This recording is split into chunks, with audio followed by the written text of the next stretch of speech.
Throughout this podcast, you may hear a few names of the students and mentors we work with. We have permission from everyone who we mention. Future?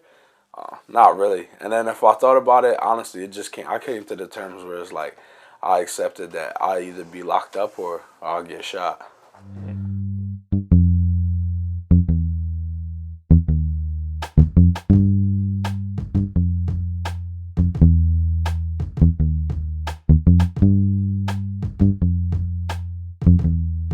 Okay. Good morning. This is our second episode of our podcast. Today we have a guest, Mark Korman. We're going to be talking a little bit about kind of Nate and Mark's business experiences, the similarities, the differences, and then their different mindsets that they had throughout those processes.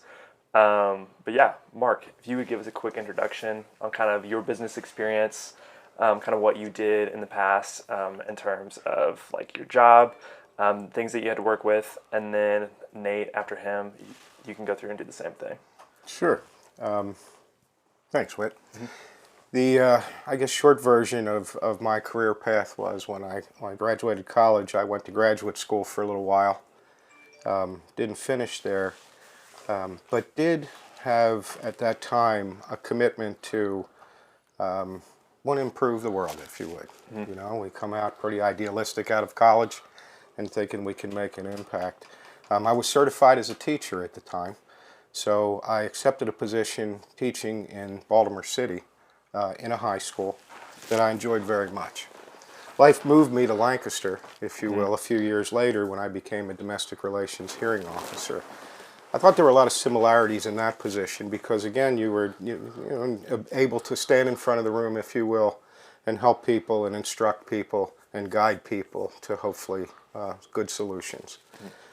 From there, I moved on into the title insurance business and the real estate business, where I spent the next 30 years of my career. And when I retired 9 years ago, I was one of the principals, a managing director of what is now the Berkshire Hathaway Home Sale Realty Company. Whoa. That's a big deal. Okay, Nate, what about you? I just sold drugs and went to jail. That was pretty much my retirement or my break. And then came back and did the same thing again. And now I'm a student service coordinator at Benchmark Program. I worked my way up into this. Will help me. People like Mark help me. So, yeah, I don't have like a... That was so nice. It was, you know. It's okay. So question for both of you guys, and Mark, you can go ahead and answer first. What was the mindset that you guys kind of had on a daily basis for each role that you had? Mark, specifically with like kind of the real estate where you were there for 30 years, like what mindset did you have on a day-to-day basis to be successful? Well, I was fortunate in that no matter what job I had, I enjoyed doing.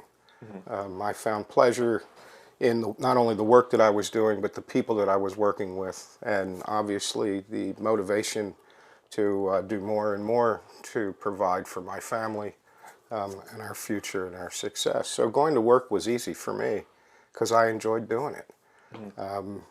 The competitive nature, if you will, that's within me, I was able to use hopefully to my advantage. I enjoyed fairness, I enjoyed quality, and I enjoyed good play.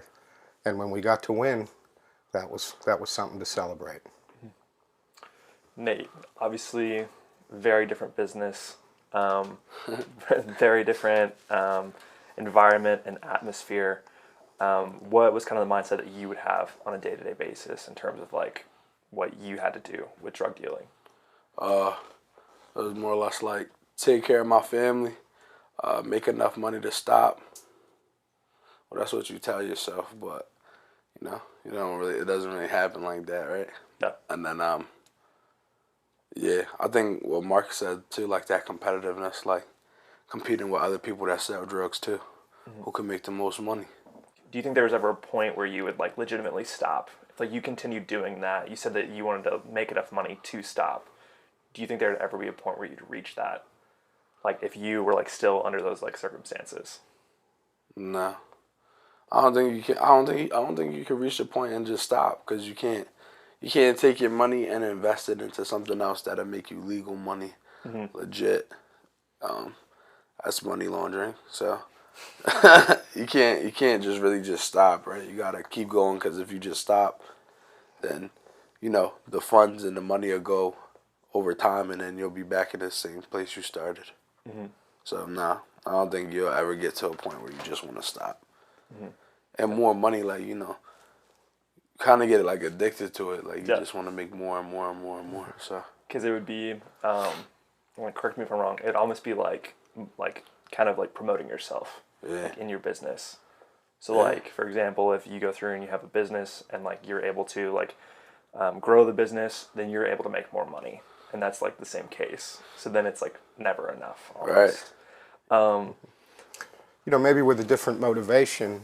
I think we have a lot of similarity in that area. To be, as I moved up in management and became more responsible, if you will, for the people that worked with me, I look at our employees, if you will, as people with mortgages and children and car payments, and accepting the responsibility and the obligation to help them grow and them to be successful. That was a great challenge as well. And I think that, as I've listened to Nate talk about the dynasty that he built along the way, nurturing and developing a bench and developing those who, if you will, can help move the ball.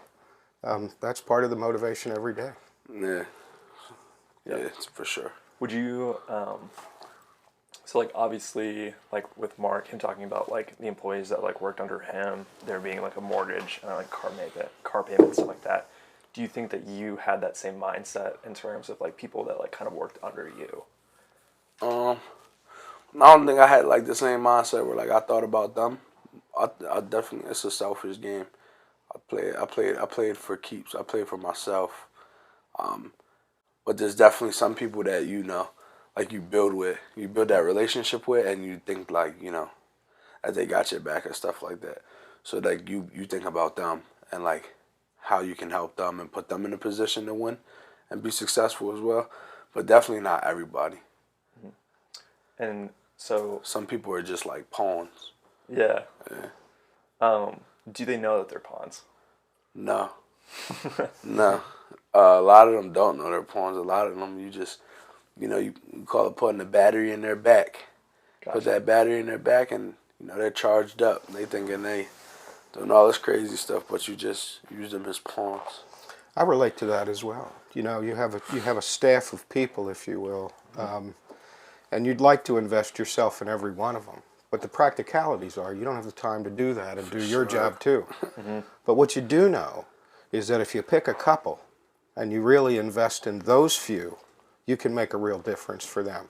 Yeah. And the others, sadly, with no disrespect, they turn into pawns. So it's important. It's important to step up and to show the boss. I don't want to be a pawn. I want to be the guy. Yeah. Right. I want to be your man. I want to be the guy that you spend time with and you nurture and you develop and you give opportunities to. I want to be that guy. Yeah. And I doubt that was very different. Nope. Yeah, that's how it is. It's just, some people take the initiative and go above and beyond, and that's who like you reward. You like, all right, I see it. Like you on the same page as me.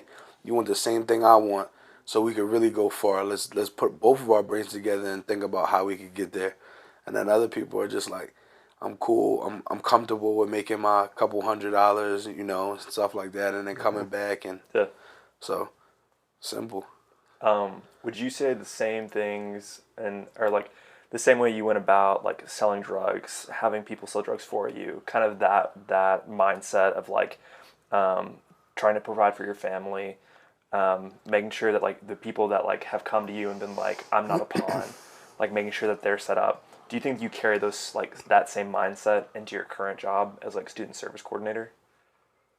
Yeah, somewhat, but not more or less not like the pawns anymore. Everyone's here for something. So really, as a student service coordinator, seeing like the purpose and like, making sure that everyone's in a position to win. Nobody should be used as a pawn. You obviously have a purpose here. So just trying to help them figure out what their purpose is and then put them in that position to be successful now. Yeah. Before, I didn't look at everyone like that. Before, it definitely was like, you're a pawn. You don't know anything. Now it's like, like anybody can be coached up into a position. It's just taking their time and investing in them to see the growth. So Yeah, and I say, or I think I think it's interesting, and kind of the reason I like having you guys talk about like your different like business experiences is there's a lot of like similarities with it in terms of like mindset of like basically like working every day, providing for your family, being relentless at what you do, and being successful. And I think another component that you guys talked about is like, or what you talked about is like coming like to a job and from day one making sure that you are not a pawn. Because so like I feel like for a lot of people that may like go through and like just kind of like go through the motions and stuff like that, they don't think that it's their decision to be a pawn. They think that it's like the manager's decision that they're a pawn. They're like, oh gosh, they're not giving me an opportunity. Great observation. But it's like that's a choice that you make from day one when you walk in and you start. I'm not going to be a pawn. right. I'm going to be like a rook or a bishop. You know, We're going to get in chess terms. I think it's one of the main principles of Benchmark. You know, one of the keystones of what the program's built on, and that is, you know, we may not be the tallest, the handsomest, the brightest, the whatever, but if we're not the one who works the hardest, we've made that decision. That's a choice. Nobody can outwork me if I don't want them to. Exactly. And I think that's a real critical part of Benchmark is be able to instill that in those who, frankly, who might have lacked the motivation to be that way before. Yeah. Yeah. So Nate, how often would you think that you thought about the future when you were selling drugs? I ain't think about the future a lot. I kind of thought, what's in front of me? You know, what's the next move? Future, like how to expand, or like who I can talk to, or who like I can network with, so I can like get stuff for cheaper or whatever stuff like that. Yeah, for sure. Thought about that stuff, but like future, not really. And then if I thought about it, honestly, it just came. I came to the terms where it's like I accepted that I either be locked up or I'll get shot. Which definitely happened. I got shot and locked up. I got both of those. Yeah. So what was your thought process in terms of knowing that you were either going to be locked up or that you're going to be shot, which both of those ended up happening? What was your thought process of like how you're going to make your business successful? Because obviously you could probably make it successful, but it's not going to be sustainable. I think part of it is not just chasing the success, but chasing like that adrenaline, that rush you get, that feel you get. Like it's almost like a high where you know you're like in the car, and if you get pulled over, it's gonna be a lot of time. So it's like that sense of like danger. Like yeah, I like that. Yeah. How often would you say, Mark, that you thought about the future in terms of your business? It was constant. It was always, again, in a strategic way, thinking 3, 5, 7 years out was necessary. Yeah. From a business standpoint, you know, what are our goals, what are our steps to get to those goals, etc. Rallying the team, motivating the team, communicating to the team, all that's it's just revving it up and keeping it in focus. It's what the eye of the tiger does. It keeps focused on one thing, you know, on what that most important goal is. I can tell you, I never went to work thinking I could get shot today, or I might get arrested today. I never did. But the reason I never did was because there was no risk that was acceptable that could have ended up in either of those categories for me. And Nate, yesterday when we were talking, I thought, or an interesting thing that like we kind of talked about was the idea of like risk versus reward, and the fact that like obviously like selling drugs, there's a high risk, but there is like an immediate reward, and something I kind of want you to talk about is the idea of like you associating having fun with consequences, and how that was like always a thing. Yeah, for sure. I think yeah, you don't think really like you said, like that long term thing, and I didn't really have that. It was like, this is fun. This is what I'm gonna do right now. I know this will happen, but this is a lot of fun. So, it's kind of like, is it worth it? Long term, it's definitely not worth it. But short term, it's like, I'm having fun right now.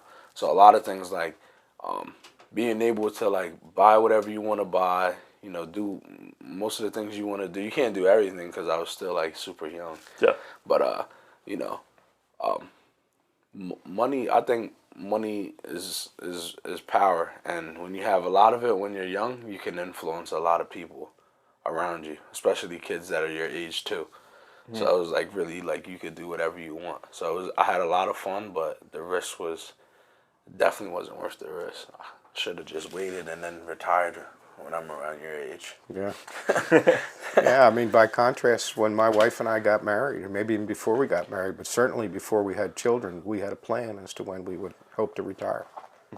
And that's when our youngest, who wasn't even born yet, would go to college, assuming that we had the money saved for it.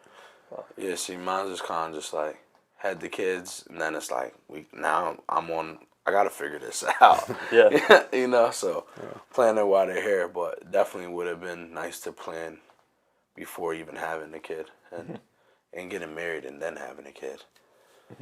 So you don't have 2 baby moms and 2 kids.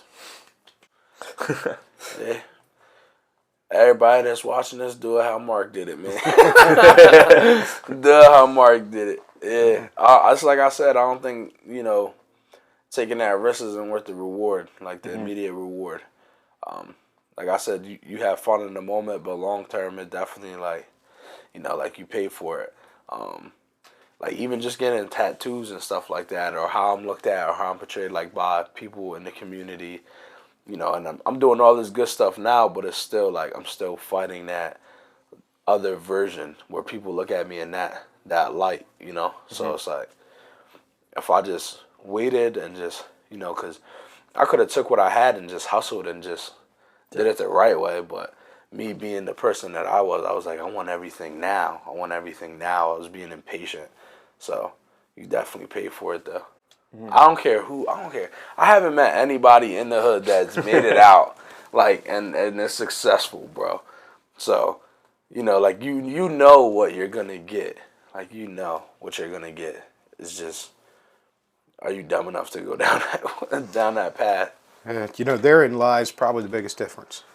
I think Nate and I, we talk all the time about our similarities, but I think the greatest difference is the expectations that we were taught as children and as young adults and as, quote, responsible citizens along the way. I mean, there was never any question in my neighborhood.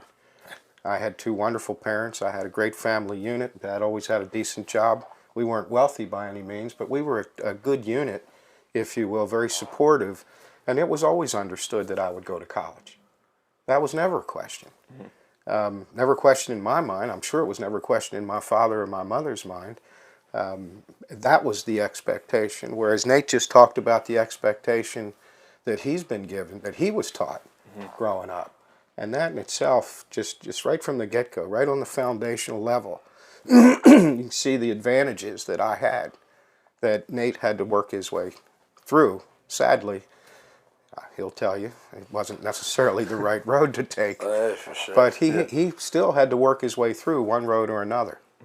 And I would say, like, kind of similar situation. I had 2 great parents, great family unit, and the question was never, are you going to college? It's, which one are you going to? Right. And, like, in my eyes, it's not, like, necessarily, like, a bad thing at all. But, like, when I came to Benchmark, I went and a lot of my friends at school would ask me, like, oh, like, do you help kids go to college? I'm like, no, we don't.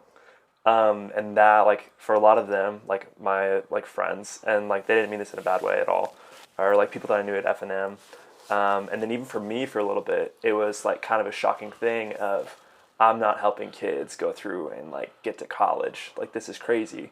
But then to thinking about it, like, for them to go through and, like, have a pretty decent career in something, like, in a trade, that's real successful for them from, like, where they've come from.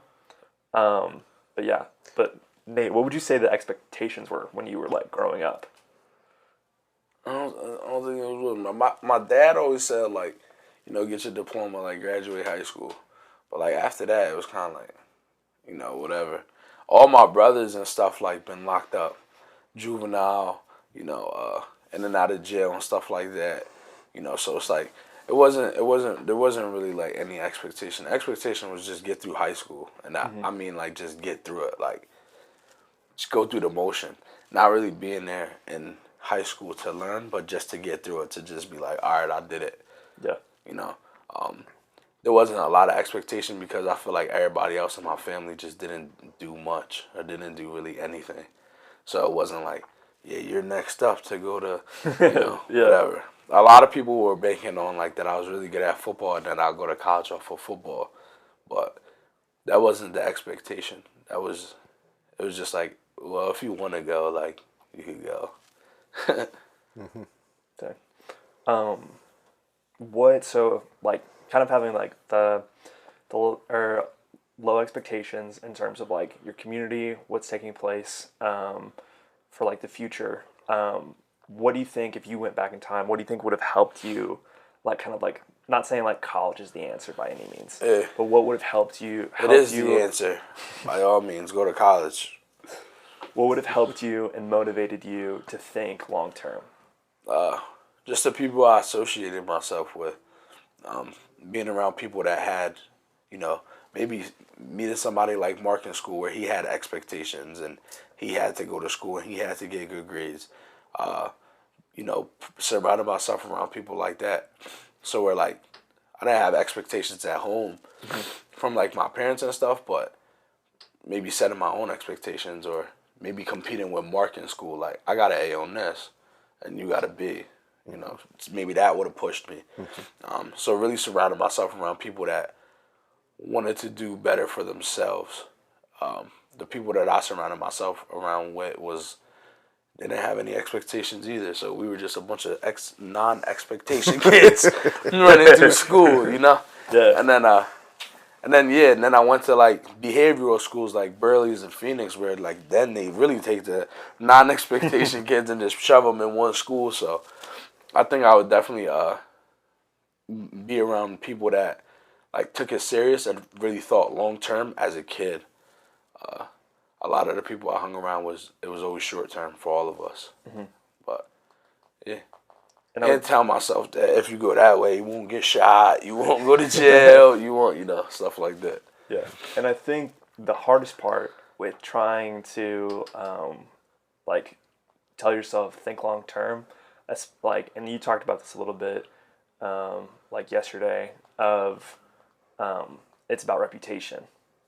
Yeah. It's hard to go through and like get good grades, be the smart kid, and like maybe you get made fun of by your friends or the community that you're in. But thinking long term with that stuff, like that, I feel like that's a really, really big part of like thinking short term versus long term. Yeah, the big problem is like that's not the cool thing to do. It's like, what, you got good grades, you got all A's, like that's not cool. Like, bro, what? Yeah. And I think honestly, like I said, like surrounding yourself around people that are encouraging you to get all A's is a big thing. If you're around somebody and like you're being successful in school or you're being successful in a positive way and they're looking down on you, then you need to reevaluate who your friends are. Or if they're jealous of you and they're not motivating you and pushing you to do better, you need to reevaluate who your friends are. Because getting all A's is the cool thing to do. Going to school is the cool thing to do, So it's like, yeah, I think, yeah, definitely. It was that image. I didn't want to be that. Because I wasn't dumb. It was far from dumb, like selling drugs isn't like it's an easy out, but there's a lot that goes into it, a lot of different ways and things you need to do and move the right way and stuff like that. Obviously I didn't move the right way all the time because I got shot and caught, but learning from those mistakes and then moving on. But I was never dumb. It was just I used what I had for the wrong reasons until certain people came in my life and helped me use them for like better and be like a better person using that, like Will, That's the point I was going to make, actually, and I think that's what my attraction to Benchmark is. is the people like Nate and Will and everybody there, Yvonne, etc. They're willing to meet these kids and to patiently work with these kids until they can help the student find their own potential. That's what it is. There's potential in all of us, and sometimes we just need a little, as you say, a little nurturing, a little support, a little guidance, a little somebody who believes in you to help you find it. And then once you find it, you can become very, very powerful. And that's what I think, that's what I see at Benchmark. Yeah. And I think, to add on to that, a really big component is, like, along with, like, patiently trying to, like, work with a kid and, like, that being, like, a lifetime commitment, is just being surrounded with people that are, like, kind of, like, in the same journey. So, like, kids that, like, are there at the gym may have, like, so, like, let's say it's the first time for a student to come down. They've maybe had a life similar to yours, and they're at the beginning stage of, like, trying to, like, correct things. Every time you come down, you will see someone at a different, like, stage in that process. And I think that helps so much, and that almost addresses the idea of, like, image and reputation. So, like, to come down and to see, like, someone like you, for example, like for them to walk in and be like, oh, it's Nate, and then know your past, and then know where you're at now, and know, like, you've done, like, a really great job at Benchmark, you're crushing it, like, you're a really good dad, and, like, have great relationships with people, like, seeing those things, which you are providing for your family, which we talked about earlier being a really big thing. You're providing for yourself, and then making a positive contribution to, like, the community. Right. Like, kind of seeing all stages of those process addresses the idea of reputation. There are a few people, and this is true, man, there are a few people that I have more respect for than I do of Nate. And it's exactly what you just said. You know, I wouldn't have had that much respect for Nate 5 years ago, frankly. But I do now, because I see how much he's accomplished and how much he's achieved and how hard it has been to do that. And how committed he is to not only getting himself out of the hole that he spent too many years digging, right? Yeah. But he's bringing people with him. That's tremendous. Yeah. I think if kids,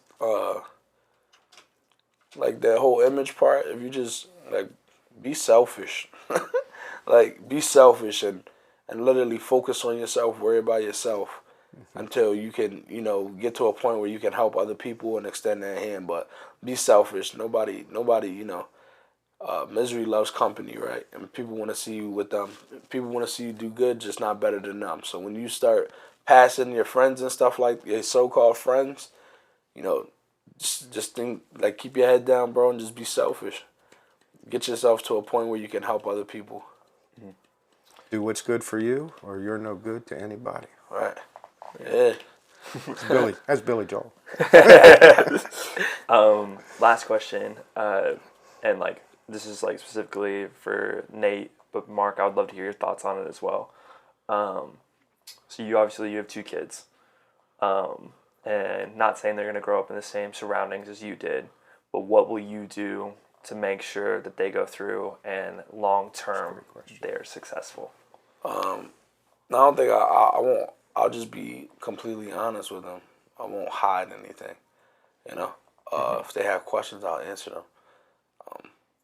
And being completely honest, just telling them, like, what I did, and, you know, like, how long it took me to figure out, like, that wasn't the right route and stuff like that. But, you know, instilling them that, like, education is super important.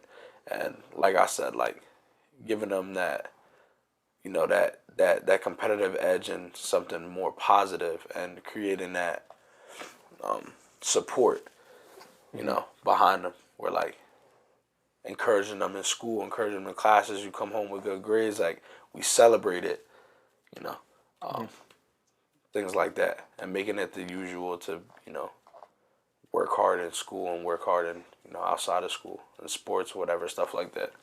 But really just giving them that support. I think that's the big thing. Like, really getting behind them and encouraging them to continue to do good and do great, you know, and make a difference, and that the community matters. So invest in your own community. So Nate's kids come up to you, Mark, and they're like, hey, all this stuff's going on. What should I do? What things would you try to instill in them to make them think long term in terms of success? Yeah, I'd like to just repeat his answer. Honestly, I think that's really what it's all about: is love them, support them, do your best to guide them, encourage them, be a good role model for them. Those are all things, and I like the little footnote that he added about investing in the community, because we get so much intrinsically when we do something for our community and for others, and that's a joy that kids should understand as they grow up. Right. Definitely. Yeah, and I think like you guys had similar answers, but like it's not necessarily just about like one person supporting you, but having multiple people support you. So then it's like 24/7 basically. Because I know you talked about how like there may be teachers that like support you, but when the bell rings, you go home, they're not coming with you. Right, for sure. A lot of them don't have like opportunities, Right. you know, as much as like other kids and stuff like that, or people growing up in different areas and stuff like that. So making sure you create opportunities for them. There's no question in my mind, honestly, if Nate would have had the opportunity and the desire to take the route that I took, he'd have been hugely successful. I have no question about that. You know, we talk a little bit about marketing. When he marketed his business, and we marketed ours. You know, the packaging you did, the distribution network that you set up, the pricing strategies that you had, you know, all the things that we did in, quote, legitimate businesses, Nate excelled at in his illegitimate business. Yeah. And if he were able to direct that, and if he had been given the guidance, if you will, and the background and the resources and the college education, he'd be president of Tesla right now. Congratulations. Yeah, right. Yeah. But no, I just want to thank Mark for coming in and kind of talking with us about his business experience and kind of thinking long term and how that worked out for him. And then thank Nate for kind of sharing his past, his experience, and then just us kind of talking about the idea of support and how kids need that support on an emotional basis, but then also the idea of resources. But yeah, thank you guys so much. Yeah, thanks, Mark. Thank you. And we're good.